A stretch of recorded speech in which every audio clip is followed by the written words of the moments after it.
Hello YouTube and welcome to Bear Debate. I'm Bear and this is my brand new channel that I really do hope you're gonna like. So recently you may heard in the news that there has been some shooting in the US.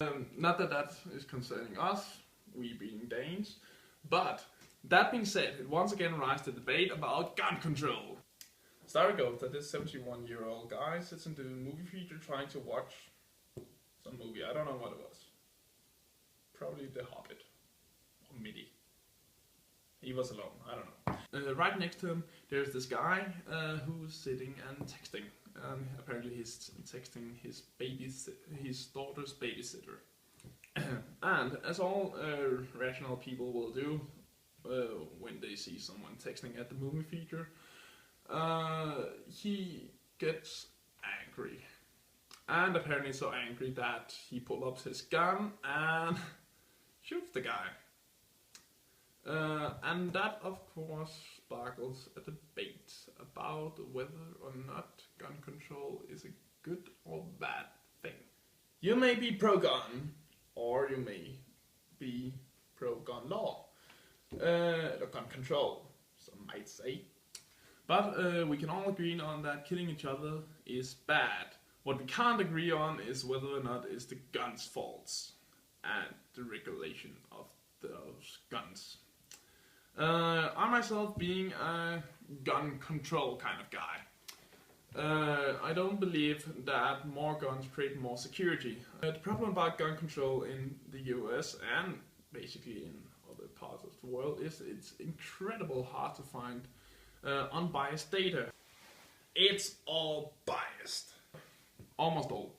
I went out to find some statistic I thought would be reliable. So, of course, I went to Harvard. Which we can all agree on that is a pretty decent place to find information that would probably be unbiased. Even though some people would say otherwise, but most of us can agree that Harvard works. So basically these statistics says that maybe, just maybe, there is something about gun control, maybe it do work. But then again, it's very hard to be sure. So basically, the statistics says that there may be something about gun control.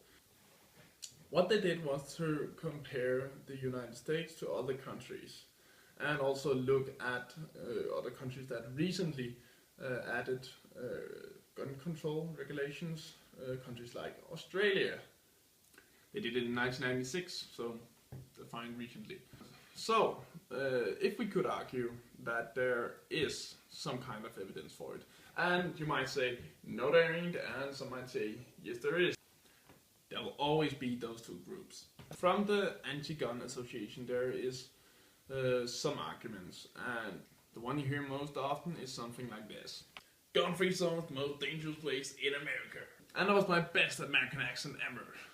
It actually is true that gun-free zones is one of the most dangerous places in America, but it's not one of the most dangerous places in America because it's a gun-free zone.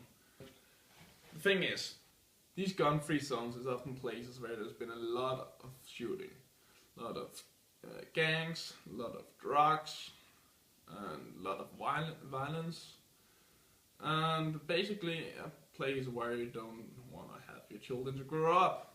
So basically some politicians said that they want to do something about it. They want to prevent some of these deaths by introducing those gun-free zones, because if there weren't guns in those zones, people couldn't kill each other.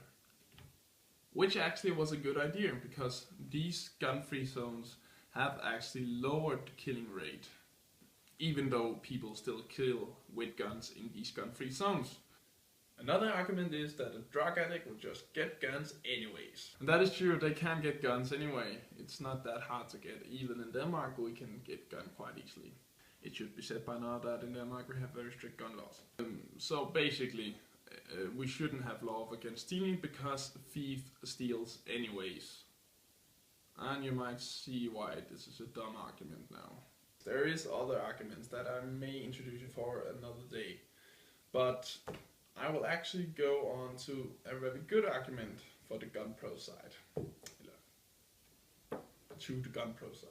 I don't know, help me, I'm a Dane and not American. Many on the gun pro side says that freedom is above all. And that's the freedom to own a gun. And they value this freedom very, very much. And even though they take it out to extremes like Obama is the next Hitler and America is becoming a tyranny, America is becoming the new fascist regime, and so on, they do actually have at their ground base a very good argument. We don't want to restrict our freedom. And I can kind of agree with them on that, because freedom is important to me. But unlike them, I'm actually willing to compromise. If restricting guns could save a lot of people, I would gladly return my guns, even though I don't have any and never had. But let's say I had. That doesn't make sense, but just feel me on it. But unlike them, I do think it's more important that we stay safe than to have our freedom. Even though I think freedom is important, I think it's even more important that we stay safe. So YouTube, what do you think? Are you gun pro or are you gun pro regulation? No matter what you are, I want to hear your opinion in the comments below. Stay tuned, I'm gonna review some of your best comments and see what you got. So YouTube, that's all for this time. I hope to see you in the That's all for this time YouTube, and I hope to see you subscribe. That will be just wonderful.